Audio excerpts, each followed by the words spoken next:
معراج النبی حصہ اول غم کا مداوع و مرتبے کی بلندی۔ دلائل نبوت رسالت محمدی برحق ہے، اس پر ایمان لانا اسلام کے بنیادی عقائد میں سے ہے، جس کو باری تعالیٰ نے بہت ہی عظیم الشان طریقے پر ذکر فرمایا ہے۔ وما ینطق عن الہویٰ ان ہوا الا وحی یوحیٰ، اور دوسری جگہ ارشاد فرمایا ما آتاکم الرسول فخذوہ وما نہاکم عنہ فانتہوا واتقوا اللہ۔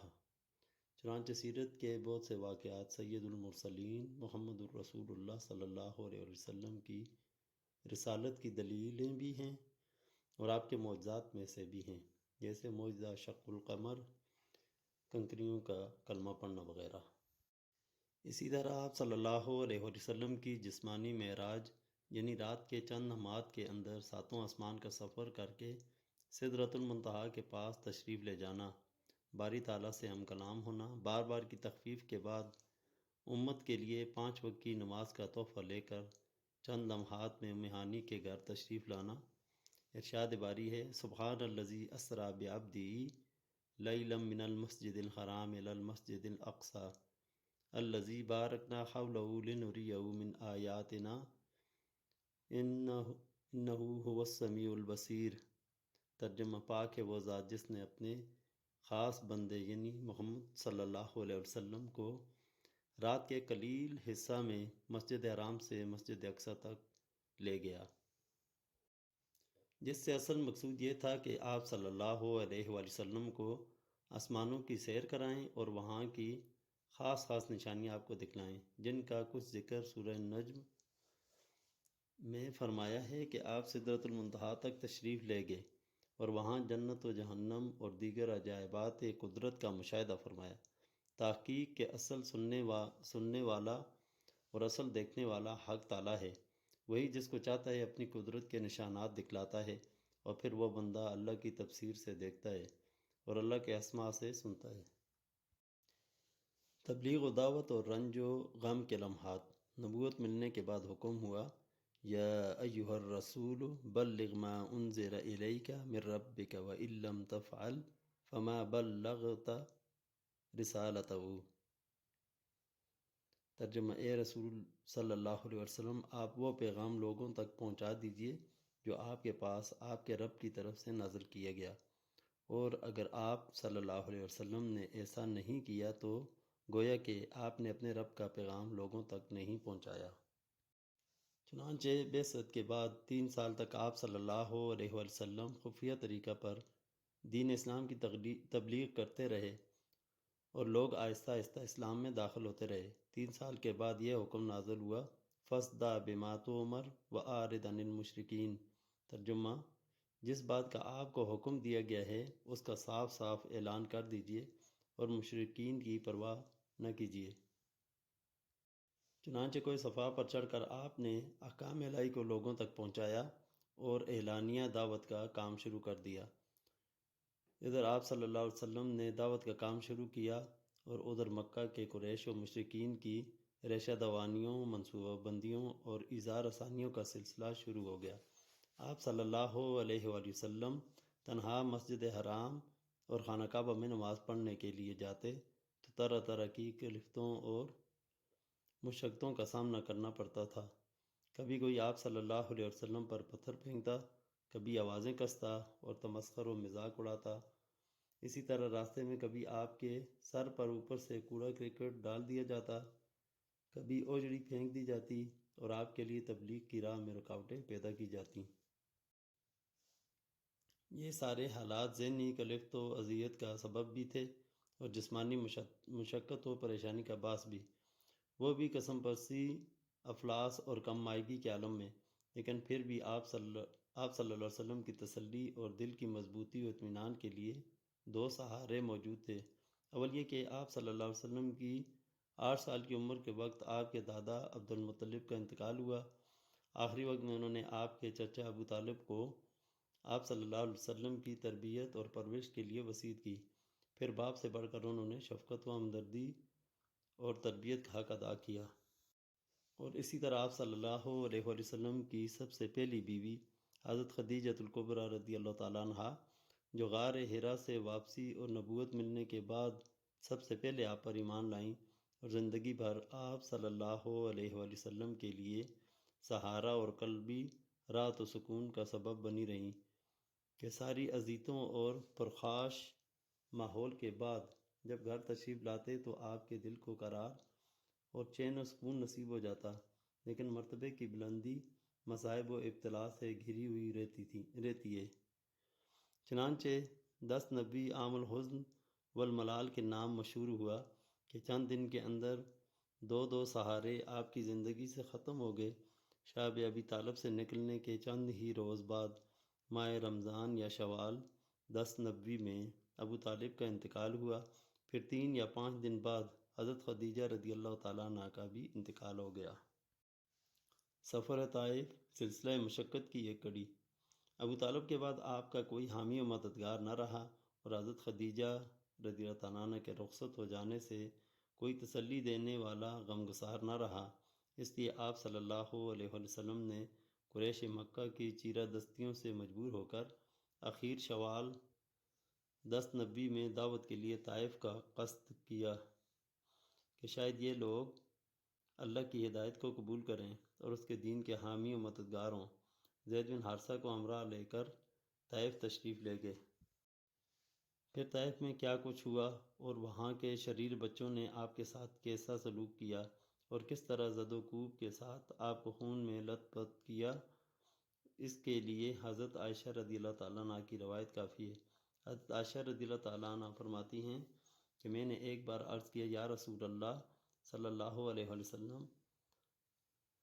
آپ صلی اللہ علیہ وسلم پر عہد سے بھی زیادہ سخت دن گزرا ہے۔ آپ صلی اللہ علیہ وسلم نے فرمایا، تیری قوم سے جو تکلیفیں پہنچیں سو پہنچیں، لیکن سب سے زیادہ سخت دن وہ گزرا کہ جس دن میں نے اپنے آپ کو عبد یا لیل کے بیٹے پر پیش کیا، اس نے میری بات کو قبول نہیں کیا، میں وہاں سے غمگین و رنجیدہ واپس ہوا۔ کفار مکہ کی ستم ظریفی، اور یہ تو سفر کی مختصر سی مدت تھی، اگرچہ کلفت و مشقت اور رنج و غم کے اعتبار سے پوری زندگی کے اوقات میں سب سے دشوار معلوم ہوئی۔ اس کے علاوہ مکہ معظمہ کے قیام میں بھی کیا کیا مصائب اور اذیتوں سے دوچار ہونا پڑا۔ دونوں میں فرق کے لیے بس اتنا ہی کافی کہا جا سکتا ہے کہ ایک مرحلہ سام کے کاٹنے کی طرح ہے کہ جس سے اچانک انسان جاں بحق ہو جاتا ہے، اور دوسرا بچھو کے ڈنک مارنے کی طرح ہے جس کا زہر لیریں مارتا رہتا ہے۔ چنانچہ ابن ہشام اپنے ماخذ سیرت میں رقم تراز ہیں۔ ترجمہ: ابن اسحاق نے فرمایا، جب تک مجھے خبر ملی کہ رسول اللہ صلی اللہ علیہ وسلم کا گزر ولید بن مغیرہ، امیہ بن خلف اور ابو جہل بن ہشام پر ہوا تو ان لوگوں نے آپ پر طعن و تشنیع کیا اور آپ کا مذاق اڑایا، تو اس کی وجہ سے آپ غصہ ہوئے، جس کی بنا پر قرآن پاک کی یہ آیت نازل ہوئی، وَلَقَدِ اسْتُهْزِئَ الخ، تحقیق کہ آپ سے پہلے رسولوں کا مذاق اڑایا گیا، سو جن لوگوں نے استہزاء کیا تھا ان پر وہ عذاب نازل ہو گیا جس کا وہ استہزاء کیا کرتے تھے۔ ابن اسحاق نے فرمایا کہ رسول اللہ صلی اللہ علیہ وسلم اللہ کے حکم پر قائم رہے، صبر کرتے ہوئے، ثواب کی امید کرتے ہوئے اور اپنی قوم تک نصیحت کی باتیں پہنچاتے ہوئے، باوجود یہ کہ ان کی جانب سے آپ کی شان اقدس میں تکذیب و مذاق بازی اور ایذا رسانی کا سلسلہ جاری تھا، اور اسی پر بس نہیں بلکہ فترت وحی کے موقع پر بھی طرح طرح سے کفار مکہ نے آپ کو تمسخر و استہزاء کا نشانہ بنایا۔ زخم خوردہ نبی کی تسلی۔ اسی طرح جب مسلسل مصائب و آلام کے پہاڑ توڑے گئے، مشقت و کلفت کی انتہا ہو گئی، تو ارحم الراحمین نے طرح طرح سے مختلف آیتوں کے نزول اور واقعات کے ذریعہ آپ صلی اللہ علیہ وسلم کے لیے صبر و تسلی کا سامان مہیا فرمایا، اور قوت و پختگی اور عزم و حوصلہ کے ذریعے آپ کی مدد فرمائی، حتیٰ کہ 2 صورتوں یعنی والضحیٰ اور علم نشرہ کا نزول ہوا، جس میں باری تعالیٰ نے آپ کے رخ انور کی قسم کھا کر ارشاد فرمایا، ما ودعک ربک وما قلی، یعنی آپ کے رب نے آپ کو چھوڑا نہیں اور نہ ہی آپ سے ناراض ہوا۔ ارشاد ہوا الم نشرح لک صدرک ووضعنا عنک وزرک الذی انقض ظہرک ورفعنا لک ذکرک، کیا ہم نے آپ کی خاطر آپ کا سینہ علم و حلم سے کشادہ نہیں کر دیا، اور ہم نے آپ صلی اللہ علیہ وسلم پر سے آپ کا وہ بوجھ اتار دیا جس نے آپ کی کمر توڑ رکھی تھی، اور ہم نے آپ کی خاطر آپ کا آوازہ بلند کیا، یعنی اکثر جگہ شریعت میں اللہ کے نام کے ساتھ آپ کا نام مبارک مقرون کیا گیا۔ خورشید مبین کی تابانی معراج رسول۔ ابتلاء و آزمائش بہت زبردست تھی، صبر آزما مراحل اور مصائب کے پہاڑ تھے جس پر اللہ تعالیٰ کی طرف سے صبر کی تلقین کی گئی۔ فاصبر کما صبر اولو العزم من الرسل ولا تستعجل لہم، تو آپ صبر کیجئے جیسا اور ہمت والے پیغمبروں نے صبر کیا تھا، اور ان لوگوں کے لیے انتقام الہی کی جلدی نہ کیجیے۔ باری تعالیٰ نے آپ کی صبر و تسلی کے لیے فرمایا وَوَضَعْنَا عَنْكَ وِزْرَكَ الَّذِي أَنْقَضَ ظَهْرَكَ وَرَفَعْنَا لَكَ ذِكْرَكَ، ہم نے آپ پر سے آپ کا وہ بوجھ اتار دیا جس نے آپ صلی اللہ علیہ وسلم کی کمر توڑ رکھی تھی، اور ہم نے آپ کی خاطر آپ کا آوازہ بلند کیا۔ حزن و ملال کا ہجوم، مصائب و آلام کی یلغار ہی کیا کم تھی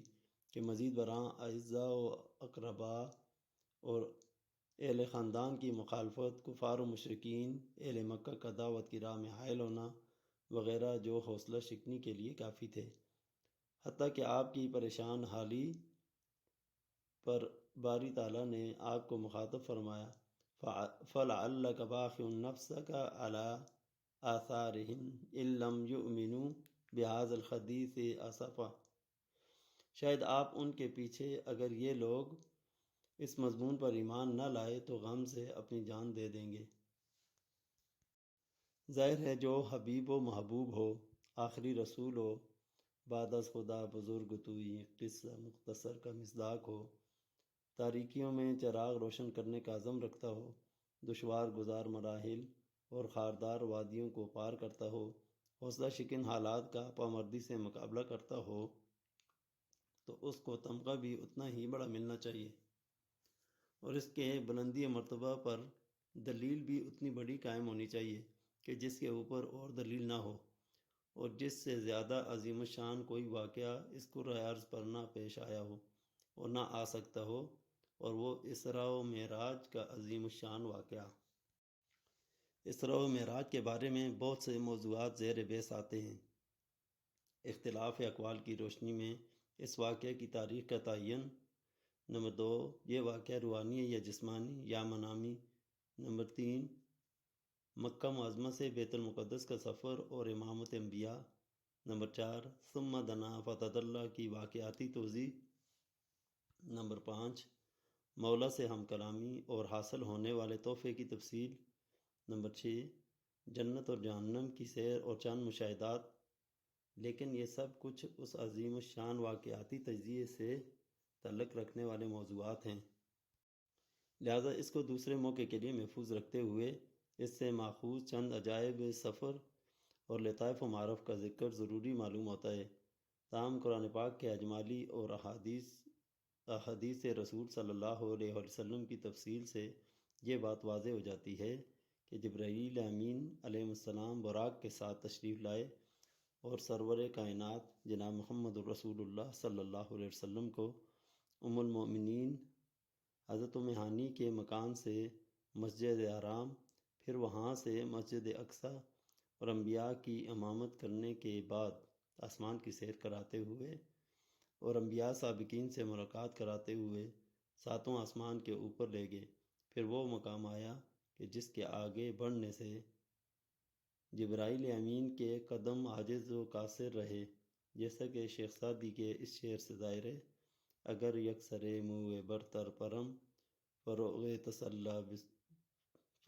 تجلی بسوزت پرم۔ ثم دنا فتدلی فکان قاب قوسین او ادنی فاوحی الی عبدہ ما اوحی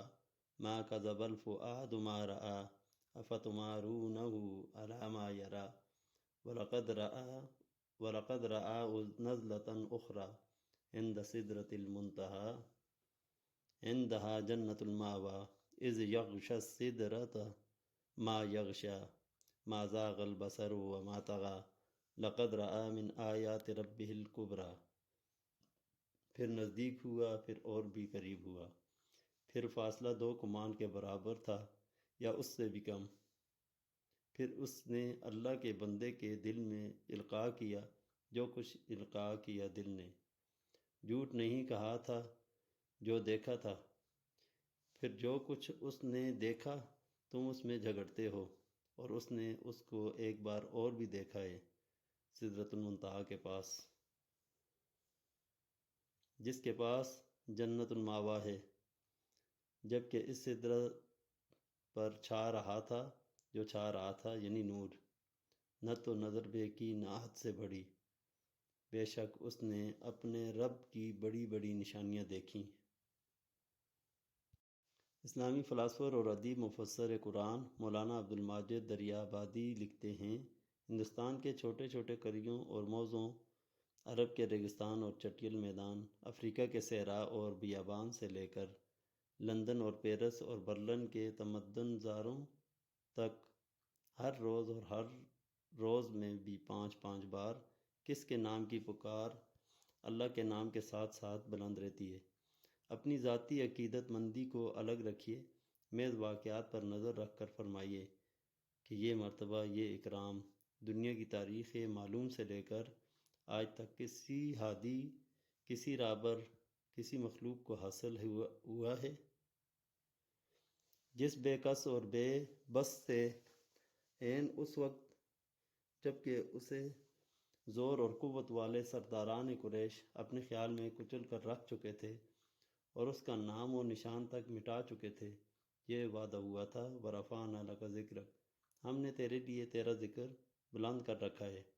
اگر آوازہ اس کا بلند نہ ہوگا تو اور کس کا ہوگا؟